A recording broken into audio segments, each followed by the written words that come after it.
our natural heritage, India's wetlands are among the most vulnerable and most threatened habitats. Wetland ecosystem of India have been the target of physical alteration, usually drainage, for many decades, and more recently, pollution has become a serious problem. Only in recent years have efforts been made to protect remaining wetlands. In many cases, endangered and threatened species have been benefactors of the efforts. In the past, wetlands and marshes were often seen as wasteland that should be drained or transformed. But now, we are recognizing the value of these areas to birds and other wildlife. Wetlands not only support wildlife but also function as the kidneys of our ecosystems, filtering and cleaning water that comes into them. They also protect humans by buffering floods and stabilizing shorelines. If there is magic on this planet, it is contained in water. The water is a teacher and a healer, offering lessons for those who choose to hear them and beauty for those who would see it.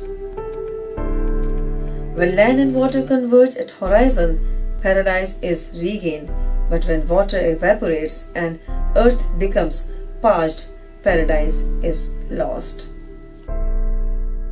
India has a wealth of wetland ecosystems that support diverse and unique habitats. These wetlands provide numerous ecological goods and services but are under tremendous stress due to rapid urbanization, industrialization, and agricultural intensification. Wetlands have a poor public image but are the greatest natural assets for mankind. Wetlands are one of the most threatened natural habitats in India. Rapidly expanding human population, changes in land use, development projects, and improper use of watersheds have caused a substantial decline of wetland resources. The falling number of wetlands is posing a major threat to ecological balance in India. Most problems pertaining to India's wetlands are related to human population. India contains 16% of the world's population and constitute only 2.42% of the Earth's surface, which is putting more pressure on natural resources. The wetlands are shrinking according to the survey conducted by Wildlife Institute of India. Almost 70 to 80% of freshwater marshes and lakes in the Gangetic floodplains have been lost during the last 50 years. As a matter of fact, during the last century, 50% of India's wetlands have been lost. We have also constructed farm ponds, water storage dams, vast storage tanks in the forest land to make available water for wild animals and just to improve the water regime in the forests. About 22% of the wetlands in India have been lost primarily through human settlements, 19% due to fishing and 23% through drainage from agriculture. Removal of vegetation in the catchment leading to soil erosion and siltation contributes to about 16% loss of wetlands. Pollution from the industries contributes to about 20% loss of wetlands. The direct benefits that human beings derive from wetlands include production of fish, timber, and fresh water. The indirect benefits include flood control, recharge of aquifer, and storm protection. Wetlands have the capacity to retain excess flood water during heavy rainfall. Wetlands vegetation help control soil erosion, thus stabilizing the shoreline and protecting human lives from storm. Healthy wetlands are essential in India for sustainable food production and potable water availability for humans and livestock. They are also necessary for the continued existence of India's diverse populations of wildlife and plant species.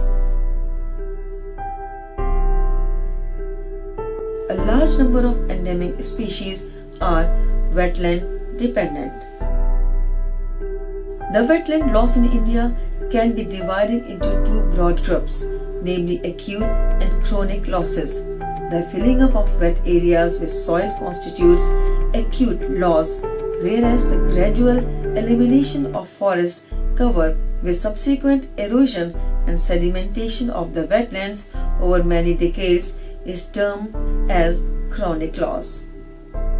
In the last decade, there had been a huge plunge in the groundwater. And not only this, if you see, this year is a very important year because there has been less of rainfall, and as a result many reservoirs actually faced decline in their levels. So if you see, these are the states like Punjab, Haryana, the Deccan states like Andhra Pradesh, southern states like Kerala and Karnataka, which showed a huge decline of their reservoir level, and Maharashtra also. So if you see, these are the states which actually shifted its focus more and more on groundwater. So on one side, due to erratic rainfall which is happening due to climate change, there is loss of water from the reservoirs, reservoir levels are coming down, and on the other hand, you see people becoming more and more dependent on groundwater. So if you see the Central Groundwater Board map, actually, you will see that major portions have been marked as red areas, which means that there has been a huge decline if compared to the last 10 years. Central Wetland Regulatory Authority has been ineffective in even seeking lists of wetlands from the states for notification. The 2-decade-old National Wetlands Conservation Program has nothing much to show for the funds it has spent for the protection of 115 wetlands in the protected areas. Water quality is directly proportional to human population and its various activities. More than 50,000 small and large water bodies are polluted to the point of being considered dead in India. Draining of wetlands have depleted the ground recharge. Recent estimate indicates that in rural India, about 6,000 villages are without a source for drinking water due to the rapid depletion of groundwater. Today, most of the wetlands in India under the control of the government, and the involvement of society in the maintenance of these wetlands is almost minimal. What is required today is that the government ought to become a facilitator instead of controller and an owner of wetland management. All significant decisions pertaining to the conservation and welfare of any wetland should be initiated and promoted by the end users of the wetland. Unfortunately, just the reverse is happening at present. This rule provides for identification of such wetlands that are socially and culturally important to the local communities.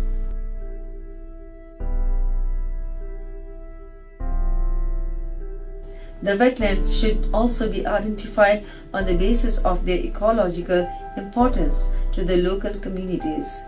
The primary necessity today is to protect the existing wetlands. Of the many wetlands in India, only around 68 wetlands are protected. But there are thousands of other wetlands that are biologically and economically important but have no legal status. Out of all the water on the earth, only 3% fresh water is fit for human consumption. The fresh water is becoming a rare commodity, and developing countries like India are struggling to conserve freshwater sources. The impact of climate change is showing its effect on the day-to-day life of the people. If you see Punjab and Haryana, which are the major food grain producing areas, they are also showing heavily overexploited areas, which means groundwater has been extracted to the extent which cannot be replenished by natural recharge. Another problem is urbanization. If you see, urbanization means concretization. So natural recharge is cut off. Earlier what used to happen, you used to take the groundwater, used to naturally replenish it. But nowadays it's not happening. It's all concretized. So on one hand you have erratic rainfall, then you have huge dependence on groundwater, you have a decline, and you have no source to recharge back.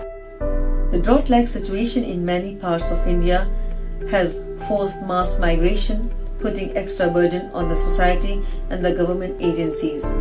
Water scarcity is leading to fall in crop production and death of livestock. Farmers faced with harvest failure have no choice but to migrate, sell their livestock or take loans. The farmers' agitation and water scarcity has forced the government to sit up and think about the water conservation policy. The Niti Aayog or Planning Commission's report on water is rather alarming. It says that Delhi, along with several other major Indian cities, will run out of water very shortly. The report goes on to state that 40% of the country will have no access to potable water by 2030. Many towns and cities in India are already complaining about water shortage. In the list of 122 countries rated on quality of potable water, India ranks 120. India is likely to become a water-stressed nation shortly. Although India has 4% of the world's water, studies show average availability is shrinking steadily. India has the highest number of people in the world without access to safe water, according to a report released by WaterAid on World Water Day. The country has 75.8 million people without access to clean water. There are apprehensions and concern about the growing scarcity of water and supply of potable drinking water to nearly 50% of villages in India.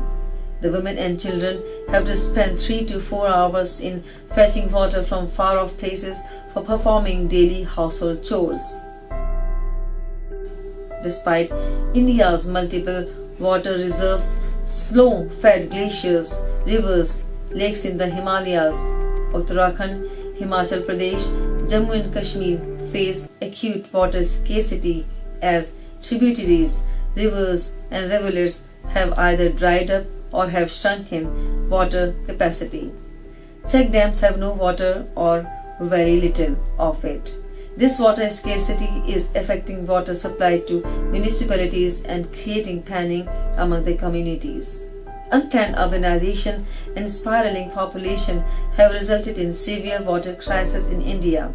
The state and water utility departments are fighting a losing battle to plug the gap between demand and supply. Nearly 17,000 natural water sources have either dried up or are in the process of drying up in Uttarakhand, a grim reminder of the deteriorating water solution. According to Uttarakhand government estimates, almost 60% of all water sources have dried up in the hills in the last 2 decades. The situation has become grim as the farmers try to drain out the ponds and rivers to save their crops. Some people dig out stones for construction work and clearing hills for agriculture by destroying the ecosystem as more and more space is required to accommodate the growing population or do agriculture to support them. There is tremendous stress on the land. The construction of roads, hydropower project is adversely affecting the ecosystem of the hills. Chopping of more than 7 lakh trees for building 4 lanes road in Himachal Pradesh and Uttarakhand recently is also responsible for the drying up of the natural water resources. The water storage capacity of Nainital Lake is decreasing with the increasing rate of sedimentation. The recharge area of the lake has dried up due to encroachment. Naini Lake is no longer a self-sustaining lake. In 2017, Naini Lake shrunk 12 feet during the summer season as the entire town was dependent on it for water. The quantity of water that is being pumped out to meet the needs of tourists and locals is far more than what natural sources feed the lake with. It was only after the monsoon that the Naini Lake sprang back to its original configuration. The Illegal construction on riverbeds and encroachment of land of dry riverbed is further putting stress on the ecosystem. Hills and mountains are being dug and eroded to create more space for construction of homes or for agriculture. Sand mining, stone mining, and riverbed mining is also affecting the ecosystem. According to the revenue record of Delhi government, out of the total 107 water bodies, including baulis or step wells, only 640 are traceable, while 108 bodies have disappeared. And more shockingly, the traceable water bodies too have been encroached upon. As the natural water distribution system becomes precious, animals, birds, and marine life are adversely affected. As the water gets dearer for animals, they start suffering.